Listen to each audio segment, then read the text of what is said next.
कथं ज्ञानम् अवाप्नोति कथं मुक्ति भविष्यति वैराग्यं च कथं प्राप्तम् एतद् मम ब्रूहि।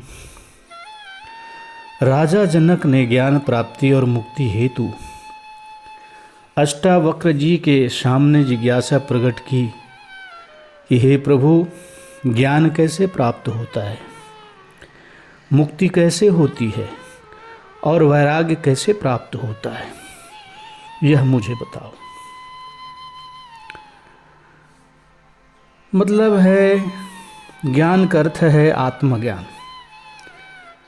आत्मज्ञान ही मात्र ज्ञान है, बाकी सब विज्ञान जानकारी है, सूचनाएं हैं जो बाहर से प्राप्त होती हैं।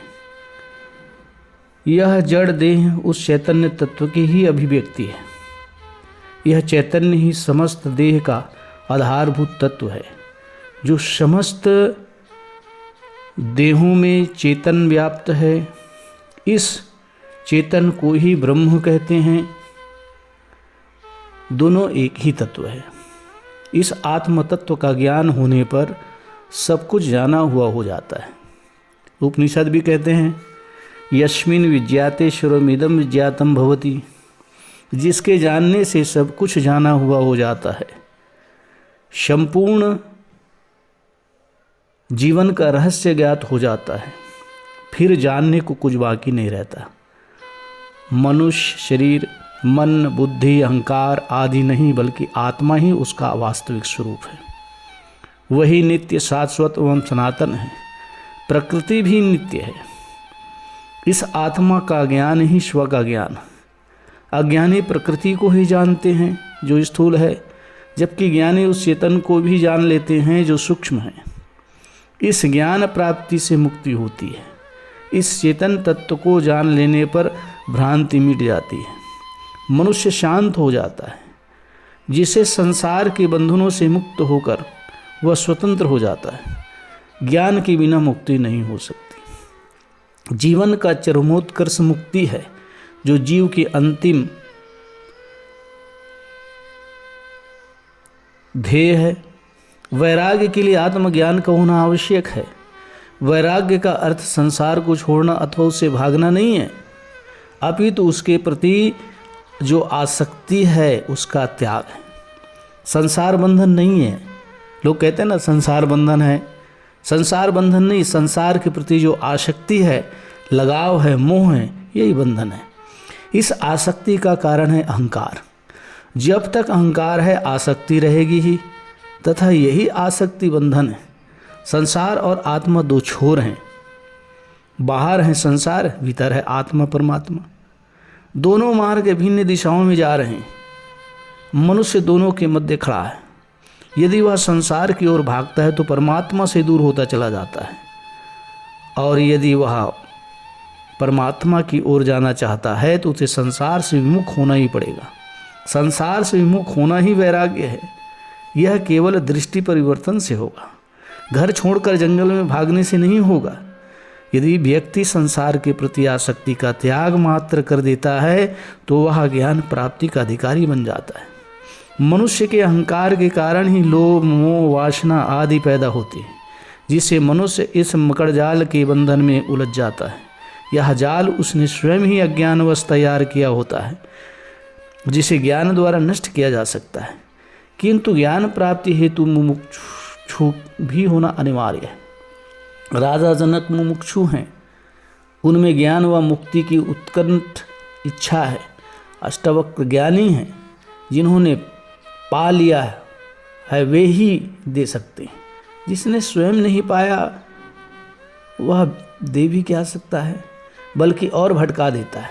आज इस संसार में ऐसे ही अज्ञानियों द्वारा भटकाया गया है, विभ्रमित किया गया है। इन मूढ़ों ने दुनिया को जितनी हानि नहीं पहुंचाई, उतनी इन अज्ञानी ने पहुंचाई है। राजा जनक ज्ञानी गुरु से 3 प्रश्न करते हैं। ज्ञान कैसे प्राप्त होता है, मुक्ति कैसे होती है, वैराग्य कैसे प्राप्त होता है। 3 ही प्रश्नों के उत्तर में सारे अध्यात्म का सार निचोड़ समाया है।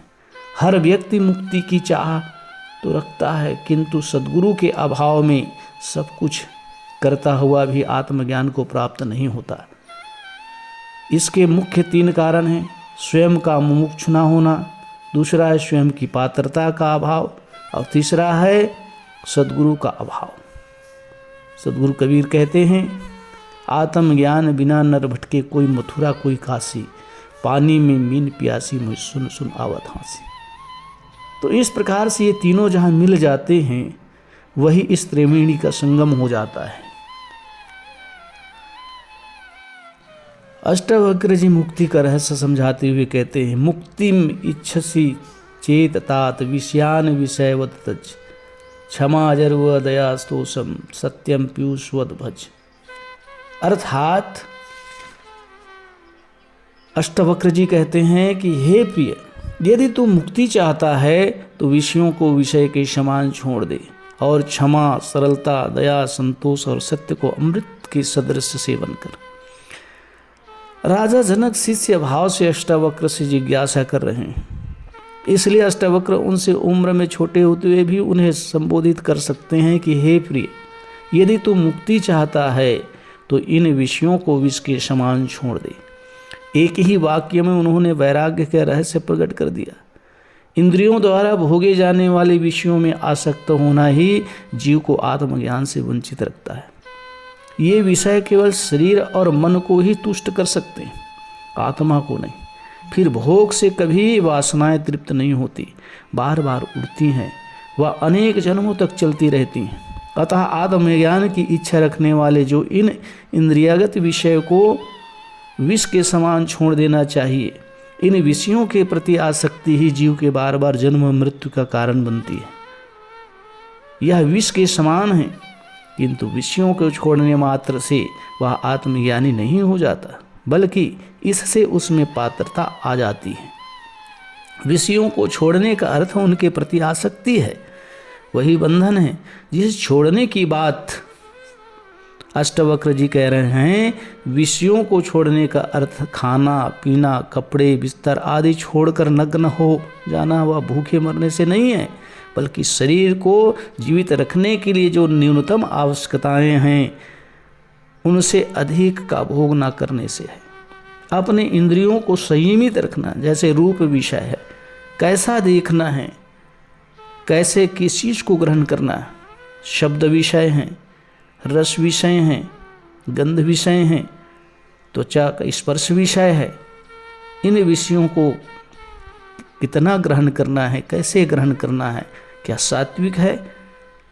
तो भोगों में आसक्ति होने से ही लोभ मोह क्रोध ईर्ष्या द्वेष आदि अनेक अवगुण आते हैं और एक ऐसा दुष्चक्र बन जाता है जो जन्म जन्मांतर तक समाप्त नहीं होता। इसका मूल कारण एकमात्र आसक्ति का होना है। आसक्ति त्याग से ही जीव इन समस्त बुराइयों से मुक्त हो जाता है तथा ज्ञान का अधिकारी बन जाता है। आगे वह राजा जनक को समझाते हैं कि विषयों के त्याग से तुझे केवल पात्रता उपलब्ध होगी, तू सद्गुण ग्रहण करने का पात्र बन जाएगा। पात्र में जो विषय रूपी जहर भरा है उसे खाली किए बिना उसमें अमृत उड़ेलने से वह अमृत भी विष बन जाएगा। इसलिए पहले अपने अंतःकरण को स्वच्छ कर, तभी सद्ज्ञान का प्रभाव होगा, वरना वह ज्ञान भी विकृत हो जाएगा। अंतःकरण स्वच्छ होने पर तू क्षमा, सरलता, दया, संतोष एवं सत्य रूपी अमृत को उसमें भरकर सेवन कर, तभी तुझे इस अमृत का लाभ मिलेगा। अष्टावक्र अब राजा जनक को आत्मज्ञान के स्वरूप का बोध कराते हैं। वो कहते हैं, ना पृथ्वी ना जलम ना अग्नि ना वायु ना धौ व भवान, येषाम साक्षिणम चिद्रूपम आत्मानम विद्धि मुक्ते। अष्टावक्र जी कहते हैं, हे प्रिय, ना पृथ्वी, तू ना पृथ्वी है, ना जलम, ना जल है, ना अग्नि है, ना वायु है, ना आकाश है। तू तो मुक्ति के लिए अपने को इन सब का साक्षी चैतन्य रूप समझ। अष्टावक्र जी कहते हैं कि मनुष्य शरीर मात्र नहीं है, वह चैतन्य आत्मा है। तू शरीर मात्र नहीं, तू चैतन्य है। आत्मा ही इसका वास्तविक स्वरूप है। यह शरीर मन बुद्धि आदि इस आत्मा के वृत्ति हैं जो उसके आदेशानुसार कार्य कर रहे हैं। ये चूंकि स्थूल हैं इसलिए इनका प्रत्यक्ष बोध होता है। आत्मा सूक्ष्म है जिसके ज्ञान के अभाव में ऐसी भ्रांति होती है कि मैं शरीर हूँ। जो जड़ बुद्धि के लोग हैं, जो अज्ञानी हैं, वो कहते हैं कि मैं शरीर हूँ, लेकिन नहीं, जो ज्ञानी व्यक्ति हैं, जो समझदार व्यक्ति हैं, वो कहते हैं कि नहीं, मैं चैतन्य हूँ, शरीर अलग है। यहाँ अज्ञान, यही अज्ञान है। शरीर को मैं मानना ही अज्ञान है। अष्टवक्र इसी भांति का निवारण करते हुए कहते हैं कि तू पृथ्वी, जल, अग्नि, वायु, आकाश, इन पंच तत्वों से बना भौतिक शरीर नहीं है। ये पंच तत्व का भौतिक देह अनित्य है, नष्ट होने वाले हैं, मृत्यु पर नष्ट हो ही जाएंगे, किंतु तू फिर भी जीवित रहेगा। वह मृत्यु के बाद भी तू अपनी अगली यात्रा पर निकल जाएगा। शरीर को पुराने वस्त्र के समान छोड़कर नया वस्त्र धारण कर लेगा। यह शरीर तेरा वस्त्र मात्र है, तू इससे भिन्न है।